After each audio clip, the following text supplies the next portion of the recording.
আলোচনা করব এমন একটি পরিবারকে নিয়ে, যেই পরিবার জান্নাতের পথ দেখায়, যেই পরিবারে কোনো দিন অশান্তি নেই, যেই পরিবার তৈরি হয়েছে সুখ এবং সমৃদ্ধ দিয়ে। সম্মানীয় উপস্থিতি, মনে রাখবেন, আদর্শ পরিবার গঠনের জন্যে সবচাইতে বেশি ভূমিকা পালন করতে হবে মাকে ও বাবাকে। সবচাইতে বেশি ভূমিকা কার? মা এবং বাবার। তো মা তো এনেছেন ওটা, যাকে দেখে কলেজের ছেলেরা বলতো এটা আমার ক্রাশ। এটা কি? তার ক্রাশ, কি ইংরেজি শব্দ। মনে রাখবেন, জাম গাছ লাগিয়ে কোনোদিন আমের আশা করা যাবে না। যাবে? চারা গাছ যদি দুর্বল থাকে, চারা বুঝেন? চারা, আমের চারা, বিভিন্ন গাছের কলম হয় না, চারা, ও চারাই যদি পোঁকড়ে থাকে তাহলে গাছ ভালো হবে? বাড়িতে বউ এনেছেন সেটা, যার ছবি পাড়ার প্রত্যেকটা কুকুর বাঁদরের মোবাইলে আছে, প্রত্যেকটাই চিনে। আর আল্লাহ, এ কোন যুগ এলো? বউ দেখতে গিয়ে আপনারা মেয়ের ফোনে ছবি কেন দিচ্ছেন?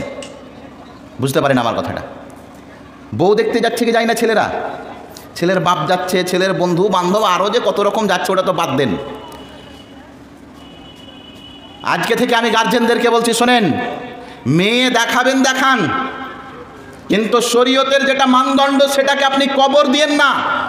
আর বিশেষ করে বেটিকে যখন দেখাবেন, ছেলে পক্ষকে মোবাইলে ছবি তুলতে দেবেন না। কথা বুঝতে পারলেন? এই পাপের পাহুটাতে আপনারা পা দিয়েন না। আপনি আপনার জামাইকে বলবেন, বাবা তুমি আমার বেটিকে দেখতে এসেছো, চোখ ফেড়ে ফেড়ে দেখে লাও এখানে, কিন্তু আমার বেটির তুমি ছবি নিয়ে যাবা, কি জানি বিয়ে হবে কি হবে না।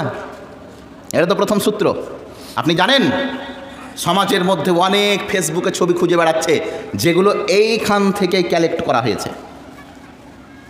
প্রিয় বন্ধু, আমি বলছিলাম আদর্শ পরিবার গঠনের জন্যে ভিত মজবুত করতে হবে।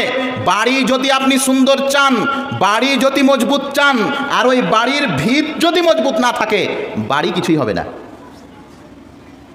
আদর্শ পরিবারের জন্যে বাড়িতে একটা ভালো বউ আনতে হবে, বৌমা যাকে আপনারা বলেন। বৌমা কি করে খুঁজবেন?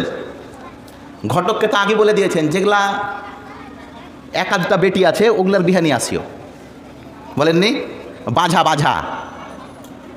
আর যদি একটা বেটি হয় কাউরি, আর ওর বাপ যদি বড় লোক হয়, ও আল্লাহ, তাহলে তার বলা হবে না যে ওর বিয়ে কোথায় হবে। যেই দিন থেকে সমাজের মধ্যে অধিকাংশ ছেলে এবং ছেলের গার্জেন চামড়া সাদা দেখতে শিখেছে, নাই নকশা দেখতে শিখেছে, সেই দিন থেকে সমাজের মধ্যে আদর্শ চরিত্রের মহিলা গায়েব হয়ে গেছে, নেই হয়ে গেছে। ও জানে যে 18 জনের সঙ্গেও যদি আমি ফোনে কথা বলি তবুও ভালো ছেলে পাবো, কেন? চামড়া যে সাদা। প্রিয় বন্ধু শোনেন, আমি আপনাকে স্পষ্ট বলি, ফর্সা এবং সৌন্দর্য এক জিনিস নয়। ফর্সা এবং সৌন্দর্য এক জিনিস নয়। ফর্সা চামড়ার উপরে প্রকাশ পায়। ফর্সা কোথায় প্রকাশ পায়? চামড়ার উপরে। আর আদর্শ সুন্দর যেটাকে বলি, সেটা কিন্তু চামড়ার উপরে প্রকাশ পায় না।